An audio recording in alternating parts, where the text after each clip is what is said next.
हामी चाहिँ आज हाइकिङ आएको 2082 सालको नयाँ साल सँगसँगै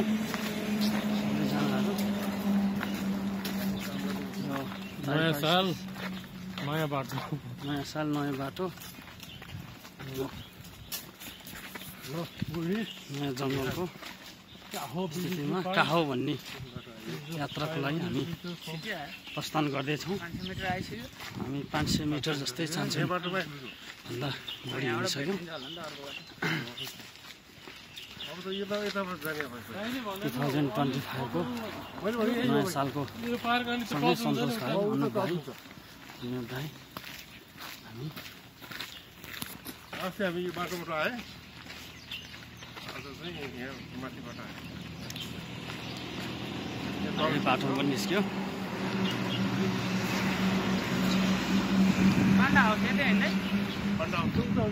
पान्डा हाउस गइसक्यो।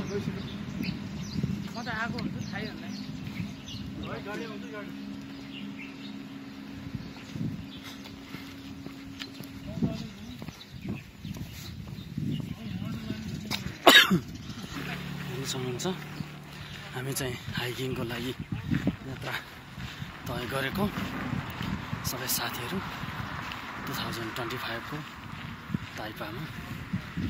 मौसम पनि आज ठिकठिकै छ, घाम लागिरहेछ।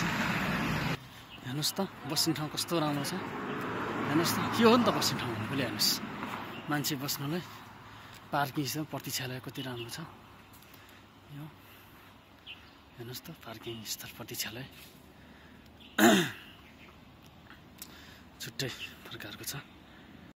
हेर्नुहोस् त यहाँ बच्चाहरूको लागि खेल्नको लागि छुट्टै छ। यस्तो रमाइलो ठाउँ पनि बनाइदिएको रहेछ होइन। हेर्न सक्नुहुन्छ यहाँ टोइलेटको लागि। हेर्नुहोस् यहाँ घर बनाइदिएको छ। टोइलेट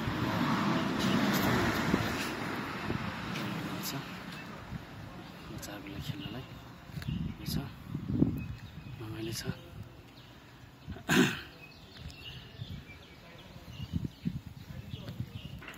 यस्तो राम्रो छ टोइलेट मान्छे बस्ने घर जस्तो छ।